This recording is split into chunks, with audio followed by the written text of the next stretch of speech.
नमस्ते, मैं जमुना आप सभी का स्वागत करती हूँ अपने चैनल पे।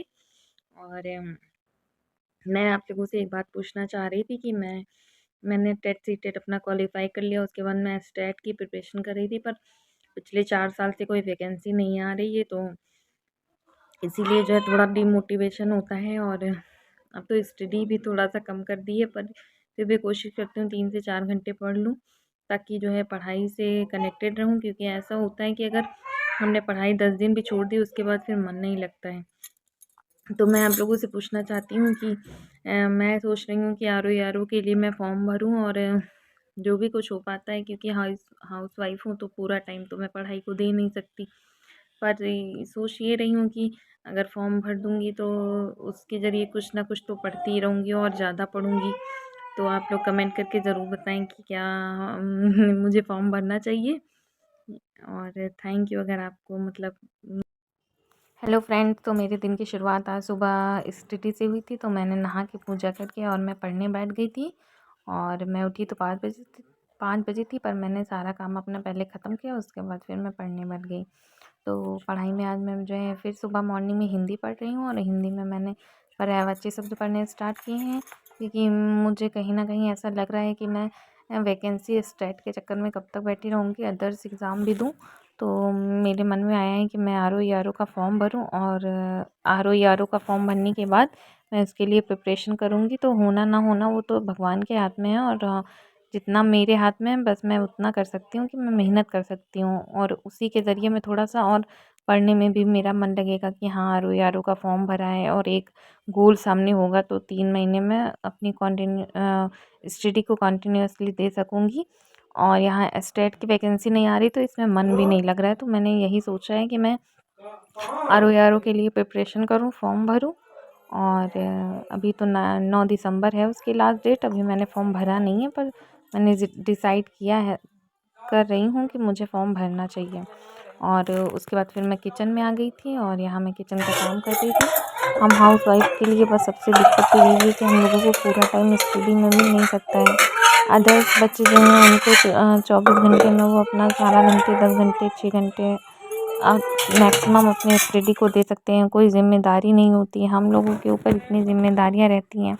उन ज़िम्मेदारियों को निभाते हुए स्टडी करनी होती है। यहाँ मेरी जेठानी आई हैं, उनका छोटा-सा बेटा है, एक बड़ा बेटा भी है।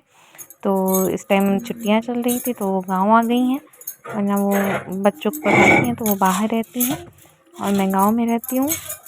तो उसके बाद फिर मैंने हाँ, तो मैं यही बोल रही थी कि हम लोगों के पास इतनी ज़िम्मेदारियाँ रहती हैं, पर ये सब बहाने लेके बैठे रहेंगे तो फिर बैठे रहेंगे। उसके लिए कुछ ना कुछ तो कहीं न कहीं तो अपने आप को समझाना ही पड़ेगा कि कहीं न कहीं सोने से, खाने से, पीने में कहीं न कहीं तो टाइम को बचाना पड़ेगा, तभी जाके हम लोगों की स्टडी हो पाएगी। तो मैंने सोचा है कि नेगेटिविटी को हटाओ, और फॉर्म भरती हूँ, और उसी के अकॉर्डिंग कल से मैं अपनी प्रिपरेशन स्टार्ट कर दूँगी। बाकी हिंदी तो मैं थोड़ा-थोड़ा पढ़ ही रही थी। बाकी अदर सब्जेक्ट भी देखूँगी, और उसका सिलेबस और सब कुछ मैंने सर्च किया था, और मुझे लग रहा था कि हाँ, सब कुछ है। प्रीवियस ईयर क्वेश्चन भी देखे थे। तो मैं सोच ऊपर रही देखो, हूँ कि ऊपर उसी के देखो। अकॉर्डिंग पढ़ाई अरे शुरू बस बस करूँ। नीचे देखो, और नीचे ये मेरी देखो। अले बेटी अले है, आज इधर देखो, इधर कन्याकुमारी देखो। खा के आई हैं, और इसका छुग्गा मम्मा के पास आ गई हैं तुरंत ही। तो ये मुझे बहुत मतलब पढ़ाई करने में बहुत डिस्टर्ब होता है। ये छोटी है ना अभी, तो इसको भी देखना पड़ता है। यहाँ पे मेरी सासू माँ आज कन्याकुमारी खिला रही थी। और उसके बाद फिर जब सारा काम हो गया तो मैं फिर से पढ़ने बैठ गई थी, और इस बार फिर मैंने मैथ पढ़ी, क्योंकि मैथ मैथ मुझे थोड़ी-थोड़ी आती ही थी, लेकिन इस टाइम रिवीज़न और प्रैक्टिस सेट ना करने की वजह से मुझे लगता है मैं सब भूल ही जा रही हूँ। इसीलिए मैं रोज़ डेली मैथ भी पढ़ती हूँ। और उसके बाद फिर मैं दोपहर में बर्तन धुल रही थी। मैंने सोचा बर्तन वाला काम भी ख़त्म कर लेती हूँ। उसके बाद आराम से थोड़ी देर आराम करूँगी। सुबह हेलो से उठी फ्रेंड्स, थी, उसके बाद मैं मैं अब सो गई अपना थी। तीसरा फिर स्टडी हाँ। यहाँ हाँ। मैं स्टार्ट शुरू उठ कर रही गई हूँ, हूँ। हाँ। और इसमें मैं प्रीपोजिशन पढ़ूँगी। तो ऐसा है कि मुझे थोड़ा इंग्लिश डर लगता है, और इंग्लिश में मैंने अभी सिलेबस अपना कंप्लीट नहीं किया है। जब मैंने टेट दिया था, तब मैंने संस्कृत ले ली थी। उसके बाद फिर मैंने इंग्लिश पर इतना ध्यान दिया नहीं। तो अब सोचती हूँ कि अगर टाइम है तो मैं अपना इंग्लिश का सिलेबस कंप्लीट कर लूँ। तो सबसे पहले मैंने आर्टिकल्स पढ़े थे। तो मैं यूट्यूब से एक है उत्कर्ष क्लासेस, तो मैं उसमें सारे वीडियो 104 वीडियोस पड़े हुए थे। तो मैंने सोचा कि मैं इसी से सारा अपना सिलेबस मतलब इंग्लिश का कंप्लीट करती हूँ। तो मैंने आर्टिकल्स पढ़ लिए थे, फिर मैंने एक्टिव पैसिव पढ़ लिया था। उसके बाद फिर मैंने प्रीपोजिशन शुरू किया था। तो प्रीपोजिशंस का मैंने अभी एक वीडियो देखा है।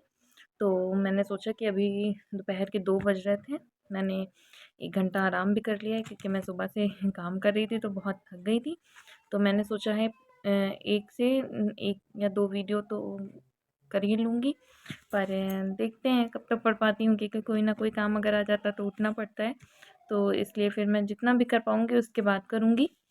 तो गाइज़ अगर आप लोग भी ऐसे सपोर्ट करते रहिए प्लीज़ और पढ़ते रहिए और हमेशा मन में ये सोचिए कि नेगेटिव होने से कुछ नहीं मिलेगा और पीछे का समय देखेंगे कि पीछे ये हुआ, पीछे वो हुआ तो फिर दिक्कत है, इसलिए हमेशा आगे बढ़ते रहिए। Thank you. अगर वीडियो अच्छी लगी हो तो लाइक करें, सब्सक्राइब करें।